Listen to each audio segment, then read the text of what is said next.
Right, I got my fan here because it's bloody hot. So, to say first a few things, I can't speak that well in German. There's no way. We moved here like 9 months ago. I started with my kid at Schnischna Schnappi and continuing. So, doing my best as I can, but yeah, I moved here from London, so looking forward to do this. And I need to say a few things before we start. I do like to use some so-called colorful words. So if I do, don't be offended, okay? We don't use it at the EC, we don't use it at the board, so I'm hoping you won't mind if I use some of those words here, okay? Now also what I'm going to do is, I've played a little bit with AI because it's such a bloody buzzword all over the place.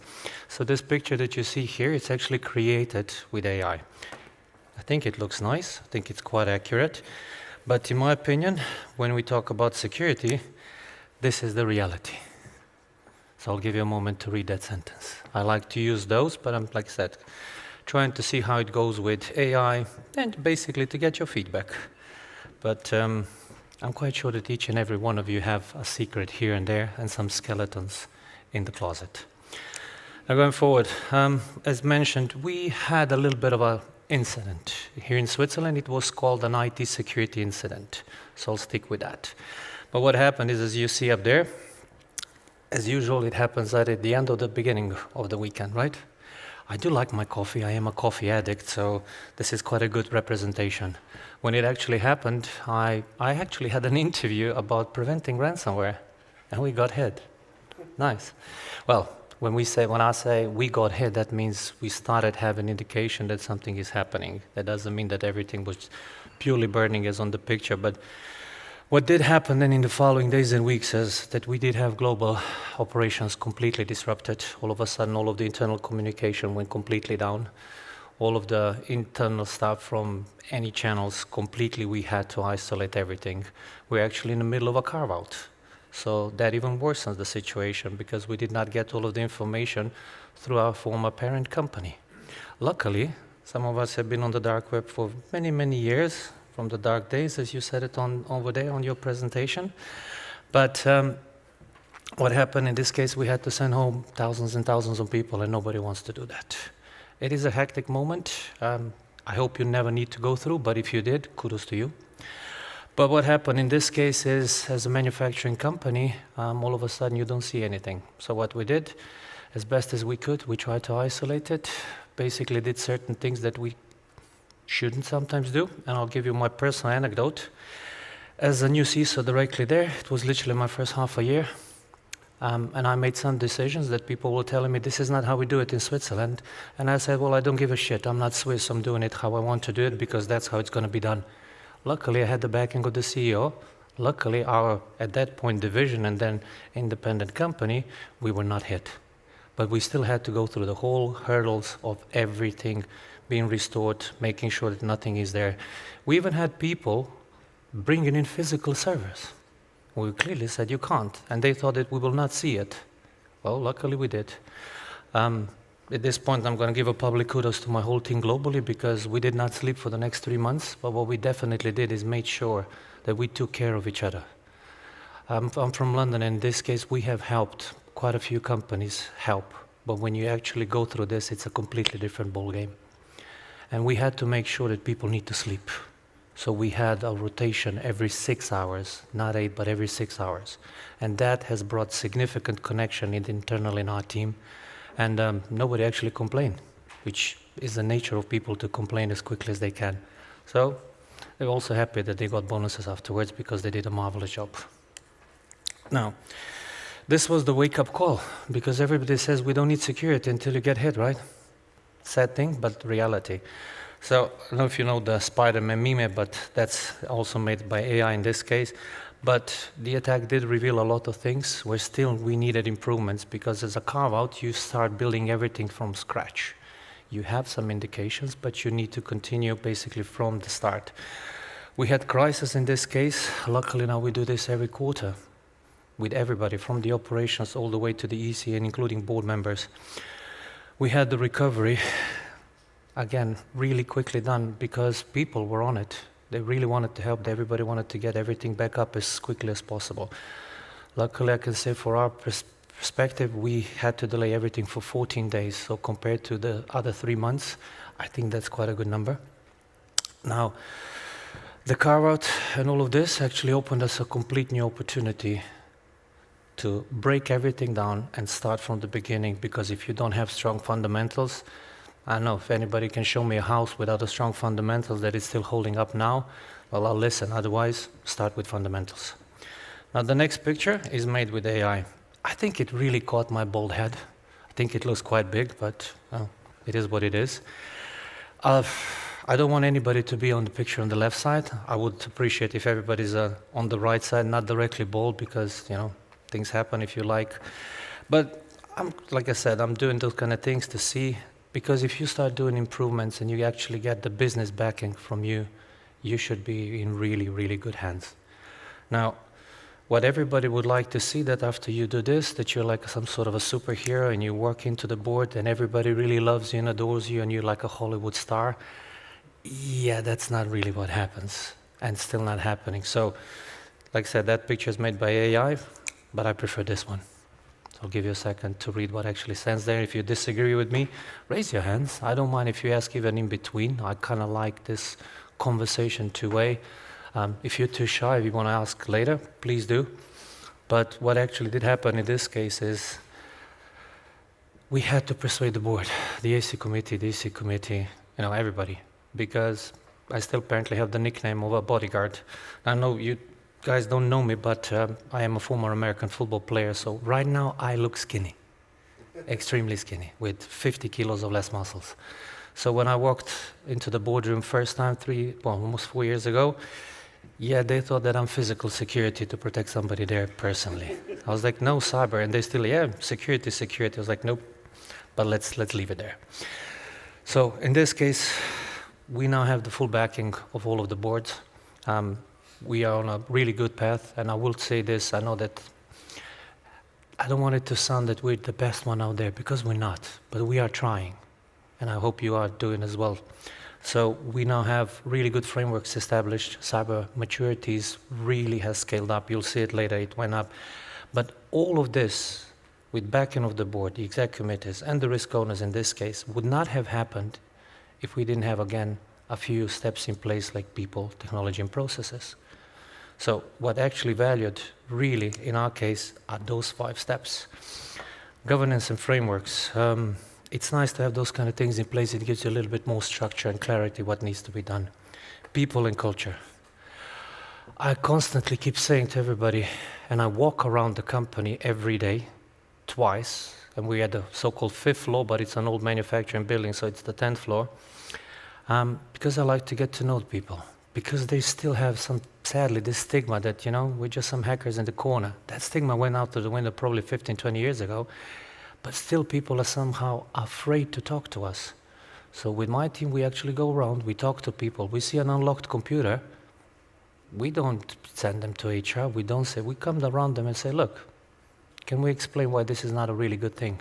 And it worked. We have proven cases where just by talking, we increased our security awareness by 84%. Sorry to the vendors, we didn't buy any fancy schmancy tools, we talked to people. Now, I put in on the second one, infrastructure and InfoSec should collaborate. And I'm glad to say that here we do.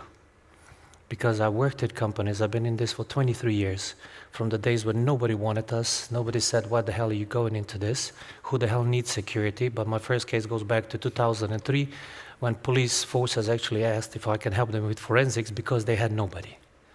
So, if you have infrastructure and InfoSec working together, your life is going to be easier, their life is going to be easier, and it's really nice to go for lunch or dinner and maybe a gin and tonic afterwards as well, because it brings the value for everybody. If you work in an environment where IT thinks that they're better than you and InfoSec thinks that you're better than them, well, sorry for the spoiler, shit will happen. Technology, if you can, everybody, well, a lot of people mention zero trust. We like to use least privilege. Everybody that needs certain access, they need to have it. Otherwise, if they can't do their work, what's the point? We need to be there to support the business. We need to be the business enablers. And that is really hard from security to showcase that we bring the value. One of the nicest things that I always like to say when we do businesses and they question us and we question them, frameworks and so on, we always go, let us talk to their security team. If we get the trust of their security team because we speak the same language, it comes from the inside to the sales and all of that, and things happen much quicker. Now, please don't take this personally when I say this out loud, because I moved to Switzerland. But the tempo of doing things here compared to London, now that is a completely different story. And I come from pharmaceuticals, haircare, finance, and so on, and it has to do with people mostly. But kudos to everybody that likes to jump a few hurdles quicker. Regulatory alignment. I have to admit, one of the nicest corporations that we have with the ICO is actually here in Switzerland. They're very keen. We actually notify them when we have social engineering examples. This morning, 2 hours ago, we started external pen testing as well, globally, from South Africa directly. So they're quite keen to help us basically step up in everything that we do. And it's nice that if something gets leaked outside, that they will be notified beforehand and nobody can use that against us. And cyber insurance, and I need to give you here an anecdote. If you don't use it, maybe you can. We went through a lot of insurances. We paid significant amount of money. I can say now that we pay 4 times less, and the fee that would cover us is actually 5 times higher. One of the best examples is an insurance company said, XYZ, I want everything from you. I was like, nope, you can't get it until you can prove that you can actually store it in a safe way as we do. They said they can. We said, can we do some tests on you? They said yes. We basically got into their company within less than 30 minutes. They gave us a 50% discount, and we helped them secure their environment. So if you want to use that, go ahead. I'm not going to charge you. Maybe a gin and tonic afterwards if anybody likes it. So moving forward on this one, when I moved into manufacturing and we did few big steps, we had an EC member say, right, we got the ISOs and so on, we're now good, we don't need to invest in security anymore. I was like, yeah, those frameworks, they're nice, but they don't give you the assurance that you won't get hit. And this is actually the graph that I like to use, because manufacturing is still one of the top hit industries in the world, going consecutively 5 years.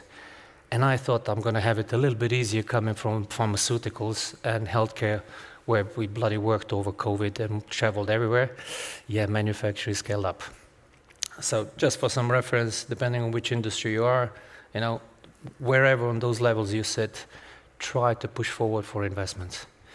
Now, the real formula for us, what we did, I mentioned this a few times, people, process, and technology.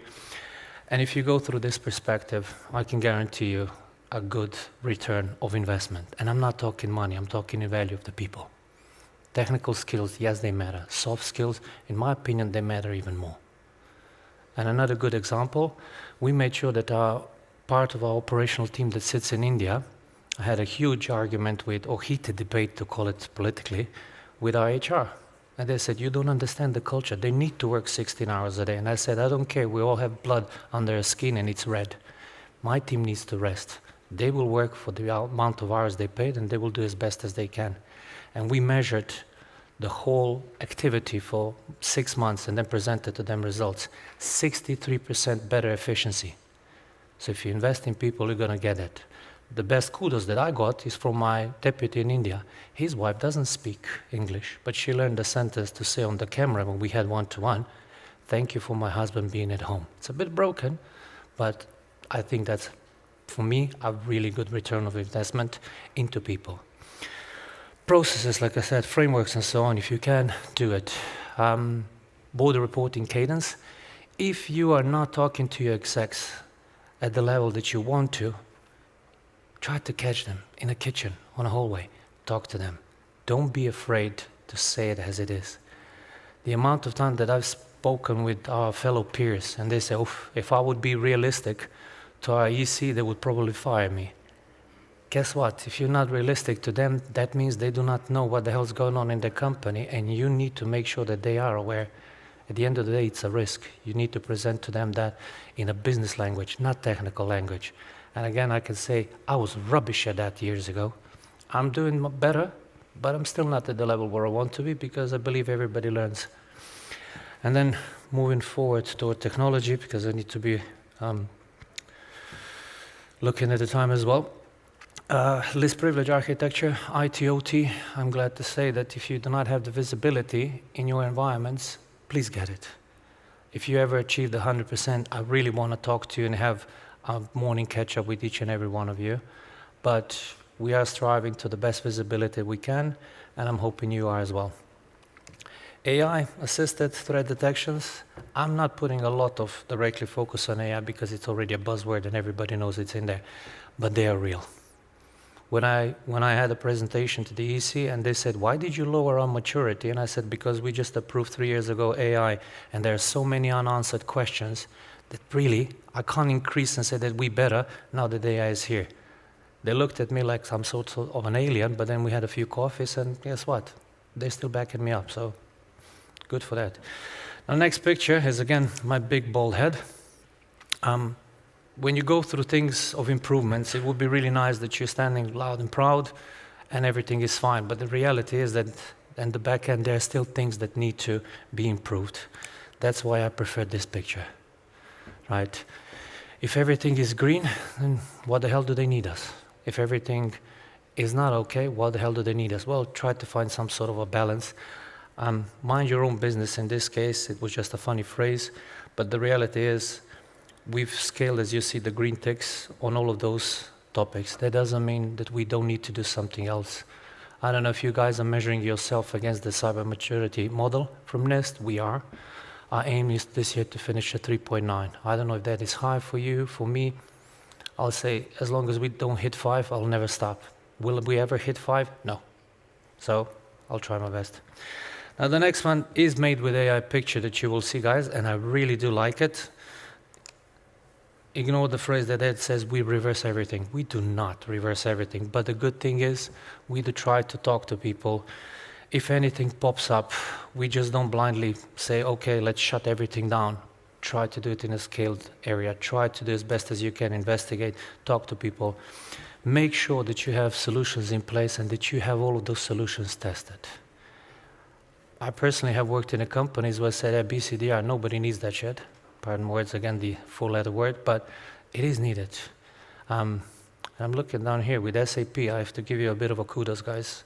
We work with SAP, and they're one of the first ones that actually helped and jumped when we said BCDRs need to be all over the place and they need to be regularly tested every year. We had cases when application owners or platform owners complained. They said, no, we have everything on paper, everything works, within 2 hours we can be on. We did a test 4 days, they couldn't get back up. In our case, that would be multi-million loss. And then they said, okay, we're sorry. Guess what? They're now listening. We're good friends. Helps.